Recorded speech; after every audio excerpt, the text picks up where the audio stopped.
How would you like a 15% discount to my daily email, the stack of stuff, the show notes, discounts to the conference, all of that? All you need to do is text the word show to 33777. You'll get the annual subscription with a 15% discount to my daily email. You'll get the stack of stuff, the links to the show notes, discounts to the conference, and so much more. All you have to do is text the word show, SHOW, to 33777. Text show to 33777.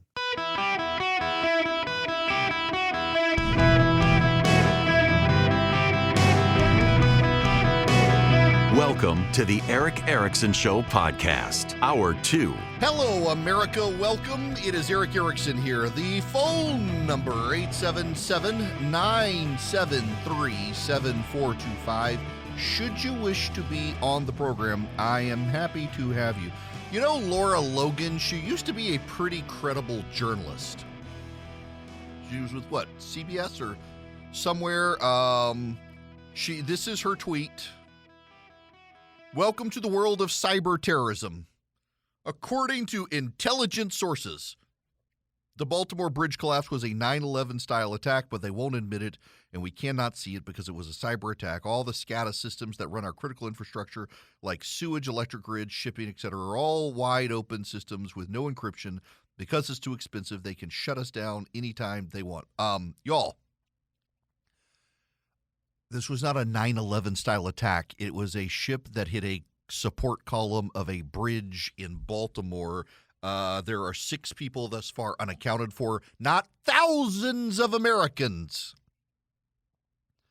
And if you really wanted to sabotage it, you would have gone into the port and caused chaos there because ships can be rerouted. What a bizarre, crazy thing. This is what happens when you get addicted to clicks. Also, I'm not an expert. I don't claim to be an expert. But I know the experts who know these things. The ship is the MV Dolly. The Dolly is owned by Grace Ocean Limited.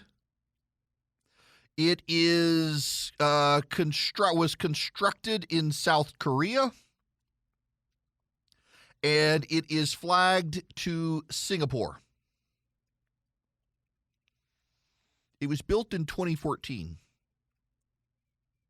That's key because that's before the Internet of Things in shipping. It very, very, very unlikely, according to the experts, that this was any sort of cyber attack, in large part because the ships that were built at that time were largely analog ships.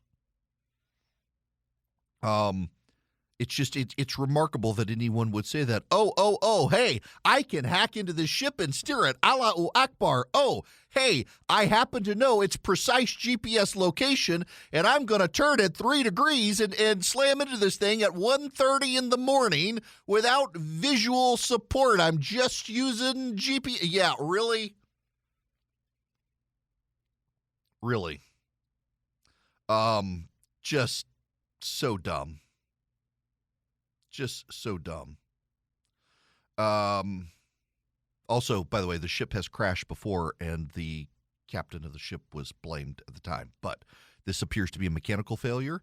It appears to be an electrical failure. And again, mechanical and electrical failures, the ship built from 2014, highly unlikely to have the Internet of Things wired into it to be able to hack it, to be able to steer it, to be able to crash it, all of that sort of stuff. Stop catastrophizing accidents. Now, I got to move on to NBC. Because there is still today a lot of outrage. Last night, it was on full display at MSNBC, the hiring of Ronna McDaniel. You had, what's her name, Rachel Maddow, just in full meltdown mode over Ronna McDaniel. It just remarkable tirade on that network. And I will also say, if you care what I think about this, I will tell you the fact that Ms. McDaniel is on the payroll at NBC News. To me, that is inexplicable. I mean, you wouldn't hire a wise guy. You wouldn't hire a made man like a mobster to work at a DA's office, right? you wouldn't hire a pickpocket to work as a TSA screener. And so I find the decision to put her on the payroll inexplicable. And I hope they will reverse their decision. You hired Michael Steele, Republican chairman of the RNC. You hired Jen Psaki, White House press secretary. You've given her a starring role on the network. You hired Al Sharpton. You hired Joy Reid. I want to be very blunt. I want to be very frank. I want to be very straightforward with you. I will keep nothing from you.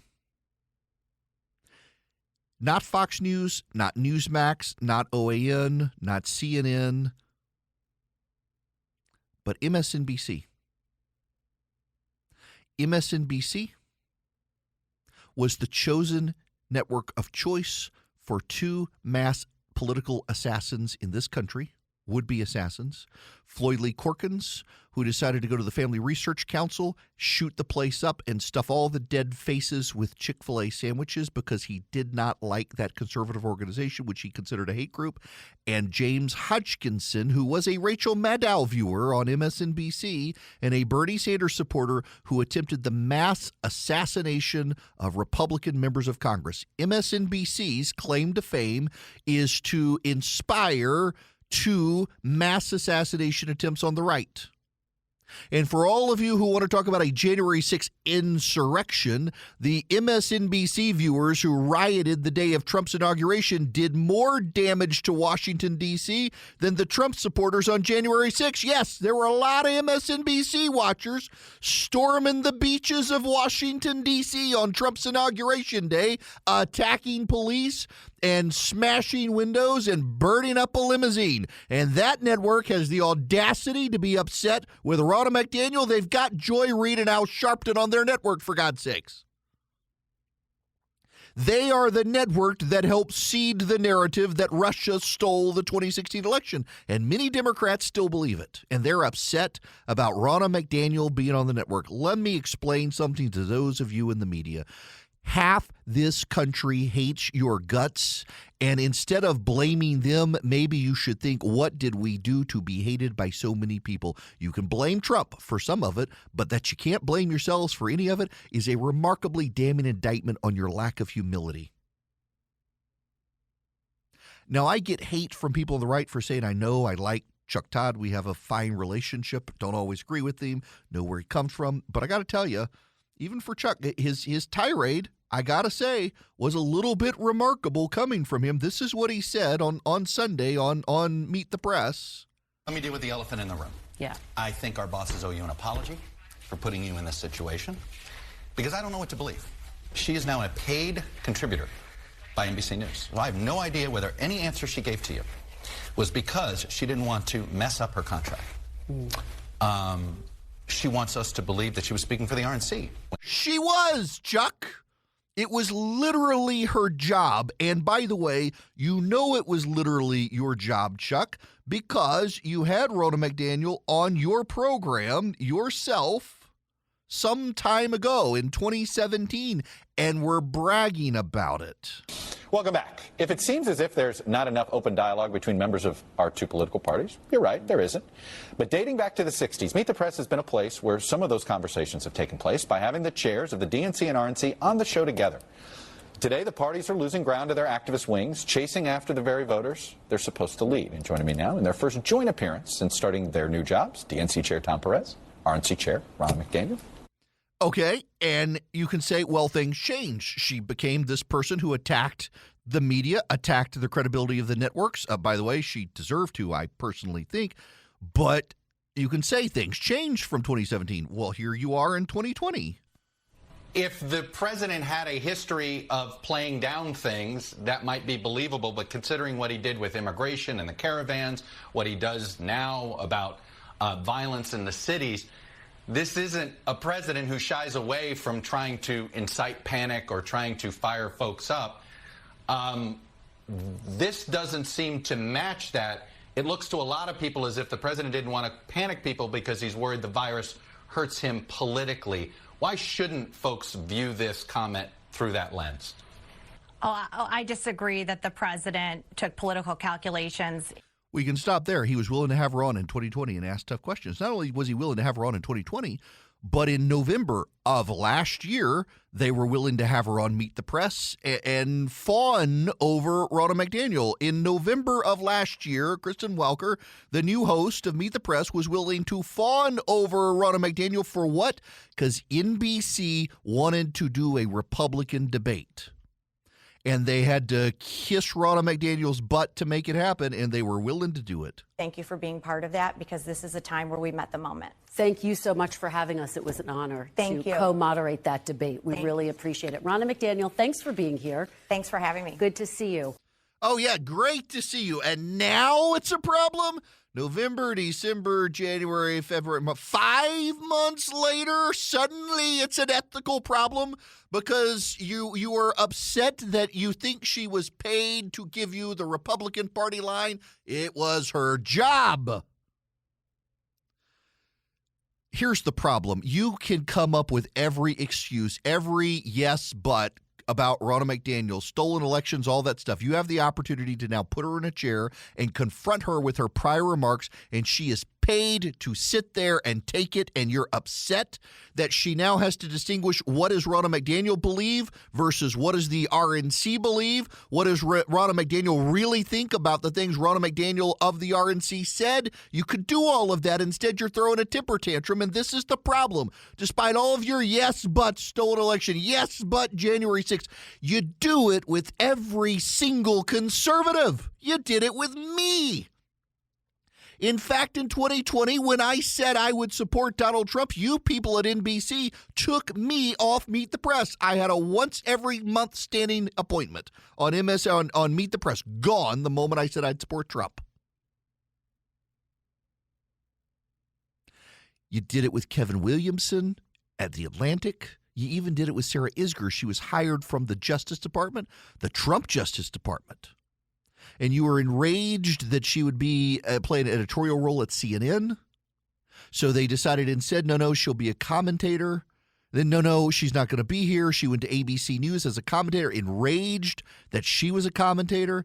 Every Republican who comes out of the conservative movement, you get enraged that they're on television. You did it to me going back in 2009. Tried to cost me my job at CNN. And you know what CNN did? They put me on a Howard Kurtz interview when he was still there and asked all the tough questions. The left says this. You said this. Are you ashamed? Do you apologize? Went through the whole motions. At least back then they stood by me. They don't even do that anymore. You can't say this is about the truth when you people regularly lie. You hired that Ben Collins hack, and he lies about the right and claims he's fighting disinformation, and he's at NBC News. You know, if you wanted a legitimate criticism of Ronna McDaniel, it's that MAGA is done with her and never Trump embraced her. So why are you hiring her to be a voice of the GOP when she doesn't represent any portion of the movement? There's your legitimate criticism, except that's what you guys do all the time. You put people on television as your paid contributors who don't actually represent any portion of the Republican Party and make them your Republican voices because you want to be the gatekeepers. Here's the rule that you got to apply. You don't get to be the gatekeepers of the left, and you don't get to be the gatekeepers of the right. When the right embraces someone as someone they listen to, you put that person on television, and you ask them tough questions, and you learn from them. And if they're a fool, an idiot, a moron, or racist, that drags their party down, not you down. But you don't want to elevate the voices the party's elevated. You want to pick and choose the voices you want to elevate. You should have never elevated Ronna McDaniel because she's not one of the voices that people listen to anymore. But you chose to. And now you're upset about it. You people at NBC News, your MSNBC network was what two would-be political assassins like to watch on television. You have no reason to complain. You should be apologizing for yourselves, not her hiring. Several fronts of breaking news happening now. NBC News reportedly deciding to fire Ronna McDaniel now that they've hired her. She's lawyering up. They're trying to come up with a way to get out of the contract. There you have it. Also, breaking news, President Biden has released a statement about the Francis Scott Key Bridge collapse in Baltimore, saying he expects a full federal appropriation to pay for it. Doesn't think Maryland should have to kick in anything on it. I actually disagree with that. I realize it's a tragedy, but it's also a state, not just a federal highway system. And yeah, the taxpayers in Maryland should have to kick in some money to rebuild their bridge, not just a federal appropriation. But that's just me.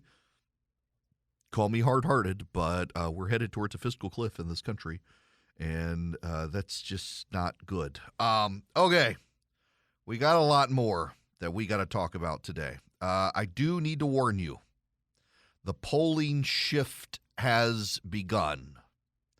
Now, it's the Bloomberg News Morning Consult poll, which I'm not a fan of, but people pay attention to the trends. President Biden has gained ground against Donald Trump in 6 of 7 key swing states, and significantly so in at least 2 of them. The result makes the strongest Democratic polling in months. The move in the president's direction comes after 5 months of mostly consistent Trump lead and follows the State of the Union that rallied Democrats. The shift was significant in Wisconsin, where Biden leads Trump by 1 point after trailing him by 4 in February, and in Pennsylvania, where the candidates are tied after Trump held a 6-point lead. They are also tied in Michigan. It's too soon to know whether the improved showing is a one-time bump or the beginning of a more durable change in the race, and Biden continues to lag in 4 crucial states. But the blue wall battlegrounds, if held, could vault Biden to a second term. Now, of course, the polls are going to consolidate. I've been telling you all for a year this would happen. It is an issue that you got to be mindful of, but it's also Morning Consult. We need to see more polling trend data. But I would not be surprised to find a narrowing of the polls. One of the things that voters have been thinking the whole time is that Republicans, there's no way they would renominate Donald Trump. They have, and now that's coming to bear, and we'll also shift to a likely voter model that'll give us a greater sense of the landscape as we get closer to November. So hold on. This is going to be a close race one way or the other. Around the country, Americans for Prosperity is training conservatives to be great activists to try to get out the vote and try to push on issues. School choice has been a really big issue for them. In my state of Georgia, in South Carolina, and Tennessee, and others, they've been pushing conservative activists. In Georgia and South Carolina, successfully so, to get school choice passed. It's what they do. They teach you how to go door to door, to explain to your neighbors the issues, to go to your state legislatures and local governments, to talk credibly about the issues, to be competent, and to be approachable. What they've also done remarkably is they bought Bidenomics.com, and they really want me to tell you about Bidenomics.com. If you go to Bidenomics.com, you can see what Joe Biden said about his economic record versus the reality.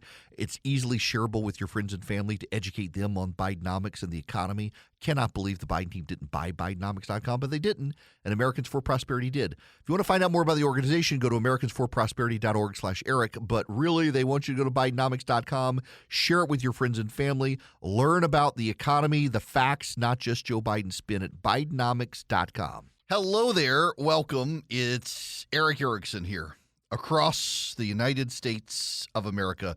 Congresswoman Kat Cammack from Florida is going to join me at the top of the next hour. She's on the Commerce and Energy Committee in the House. Talk to her about this Baltimore situation. She's near the port of Jacksonville, down in Florida, and on that committee and the Ag Committee as well, all of which is deeply impacted by the port closure in Baltimore. It is the number 2 exporter of coal in the country.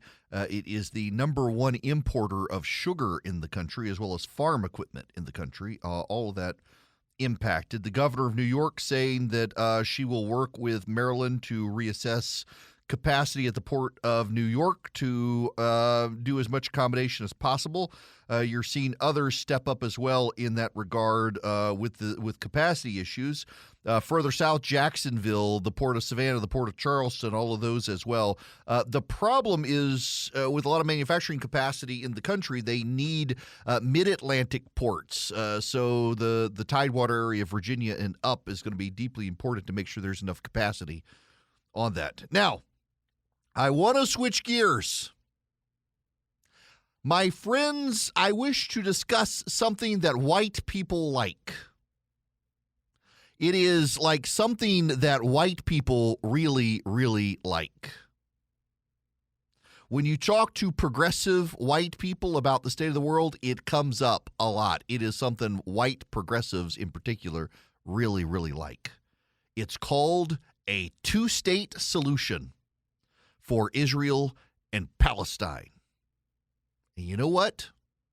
It's been offered 6 times and rejected each time by the Palestinians. Did you know that?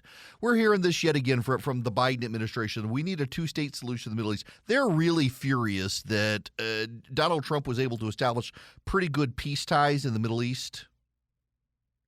And it's a problem.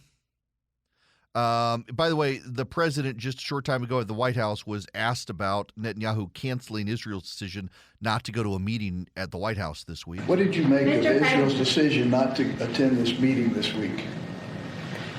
Oh, I don't want to get into that. We've got plenty of time to talk about Rafah. You mentioned the port. Doesn't want to get into that. He only wanted to talk about the port. He only wanted to talk about the port. I should play you his comments before I get into this Israel stuff. And the quality of life. My transportation secretary is there now. As I told Governor Moore, I've directed my team to move heaven and earth to reopen the port and rebuild the bridge as soon as humanly possible. And we're going to work hand in hand with the support of Maryland to support Maryland and whatever they ask for. We're going to work with our partners in Congress to make sure the state gets the support it needs. It's my intention that federal government will pay for the entire cost of reconstructing that bridge. And I expect the Congress to support my effort. This is going to take some time. The people of Baltimore can count on us, though, to stick with them at every step of the way until the port is reopened and the bridge is rebuilt. You know, we're not leaving until this job gets done. Not leaving until then. Is that a threat? I mean, I don't know that the feds should pay for the entire cost of the bridge. It is a Maryland port and Maryland issue. But nonetheless, the president didn't want to comment on Netanyahu. So the White House refused to veto a pro-Hamas resolution in the United Nations Security Council yesterday. And Benjamin Netanyahu has said, well, we're not sending people to Washington, D.C. The feds are now doubling down on a two-state solution. It's what white people who are progressives want. It has been offered by Israel multiple times. I saw Ron Brownstein, the political analyst commentator on CNN last night. He was commenting on this as something that needed to happen, that we needed a two-state solution, and Bibi Netanyahu needed to bow down to the United States and adhere to our demands. And he pointed out that when Benjamin Netanyahu met Bill Clinton in the 90s, back during his first tenure of his prime ministership, Bill Clinton asked Benjamin Netanyahu, don't you know who the superpower is here? In some rather colorful language. A buddy of mine responded to Ron Brownstein basically saying the Israelis need to do what Biden wants, saying, you know, people don't like to talk about it this way, but Israel is a client state of the United States, and it's true, they are. You may not like that, you may be offended by it, but it's true. They rely on us for a lot. In return, we do expect them to try to give us what we want, except they're not a complete client state, and we can't completely order them around. There is always some give and take. But what people here don't understand, and I don't know that I can fully convey this to you, Benjamin Netanyahu is not popular in Israel right now.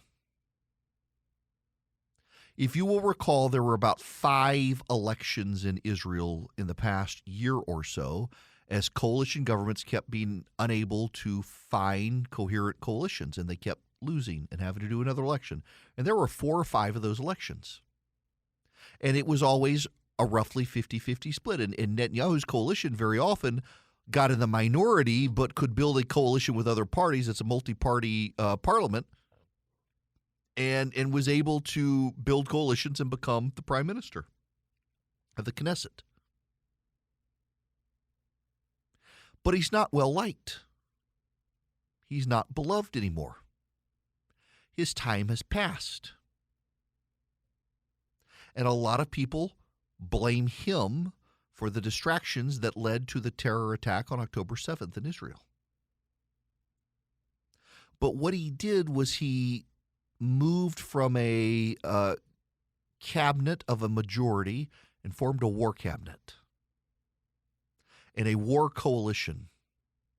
And even the parties that oppose Bibi Netanyahu have come into this coalition united to take out Hamas.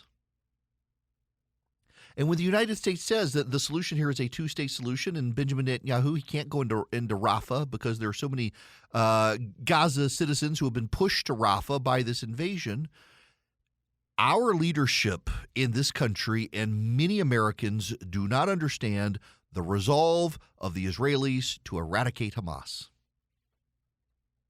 You don't understand this. This is not a left-right issue in Israel. There's not a partisan divide in Israel. From the far left to the far right, Israel is single-mindedly determined to wipe out Hamas, and if that means going into Rafah and killing innocent Palestinians along the way, they're going to do it to eliminate Hamas. This has galvanized public support in Israel in the way September 11th galvanized support for George Bush. George Bush came into the presidency the first time in over 100 years that a president had won the Electoral College and lost the popular vote. He had 49% approval rating. 9/11 happened and his popularity in the country skyrocketed. Democrats and Republicans alike rallied around him, even through 2002, when the nation gave Republicans complete control of Congress because the Democrats were trying to politicize the Department of Homeland Security and unionize its members. To this day, they're mad at Republicans for attacking Max Cleland, but it worked. It was right. Cleland was wrong, and the partisans in this country rallied to George W. Bush. The same thing's happening in Israel right now. Partisans from left to right are rallying around Netanyahu. And every time Joe Biden and the Democrats try to bully Netanyahu into pausing so that Hamas can escape another day, his popularity, Netanyahu's popularity, goes up. They're making him more popular at a time he was on the verge of political collapse because of their incompetence. And you know what helped today? The leaders of Hamas today have gone to Tehran in Iran and held a press conference bragging about Joe Biden betraying Israel, bragging about the Americans turning their backs on the Israelis, wanting the Israelis to know that they're isolated and they are alone. This happened today. They have turned their backs, the Biden administration has, on Benjamin Netanyahu because they've never liked him at all, and they've been looking for an opportunity. They've been looking for some time for a way to stab Israel in the back because they don't like him. They don't like Netanyahu. They don't like his conservative coalition. And here it comes. They allowed this resolution to go through the United Nations. They're demanding a two-state solution. Y'all, they've been offered, the Palestinians have, a two-state solution 4 or 5 times. Yasser Arafat was offered a two-state solution by Bill Clinton, and she rejected it. About a month ago, I played audio from Hillary Clinton. Hillary Clinton was pointing out to people, a bunch of progressives, that Yasser Arafat had been offered a two-state solution by the Clinton administration, by the Israelis, and they turned it down. And that was on them. It was that they decided they didn't want it. She went on The View. She was explaining the situation to the women on The View. She was explaining to them how Israel was willing. Israel had a willingness to divide up its land and give land to the Palestinians, and the Palestinians declined. They didn't want peace. They didn't want division. They didn't want self-governance. They want river to sea. They want the elimination of the Jewish people. They want the elimination of the Jewish state. They want an elimination of Israel. That the Biden administration refuses to recognize this, that the Biden administration is walking it all back, that the Biden administration is refusing to stand with Israel because of the heckler's veto of the anti-Semites in the upper Midwest who they're afraid of losing. It's a problem. Yeah, thank you, Philip. This is Hillary Clinton. Let's see. In her interview. Oh, come on, stop. I gotta get through the stupid mandatory ad. He just found this on YouTube. This is the clip I was starting with. I couldn't find the audio myself, but here, this is it. This is Hillary Clinton. Listen to this. Personally committed to trying to figure out how to help the Israelis and the Palestinians live in peace. And I negotiated a ceasefire in November of 2012, so I understand what it takes to try to stop violence. But remember, there was a ceasefire on October 6th that Hamas broke by their barbaric assault on peaceful civilians and their kidnapping, their killing, their beheading, their terrible, inhumane savagery. There was a ceasefire. It did not hold because Hamas chose to break it. So you have to keep several things in your head at the same time, and that is, number one, Hamas is a terrorist organization. It has made very clear it is committed to the elimination of the state of Israel, and it has consistently broken ceasefires over a number of years. Israel has a right to defend itself, as any country would. Ukraine has a right to defend itself against an invasion, an unlawful, inhumane invasion by Russia. And Israel should conduct itself by the laws of war and do everything it can to prevent and limit civilian casualties. Those three things are all true themselves.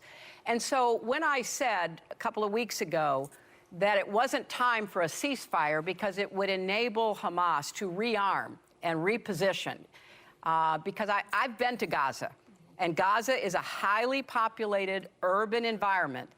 And what has been going on now for a number of years under Hamas rule is the building of over 200 miles of tunnels under Gaza, the storing of munitions, all kinds of explosives under hospitals, under refugee camps, under civilian targets, the use of civilians as really just tools of war by Hamas.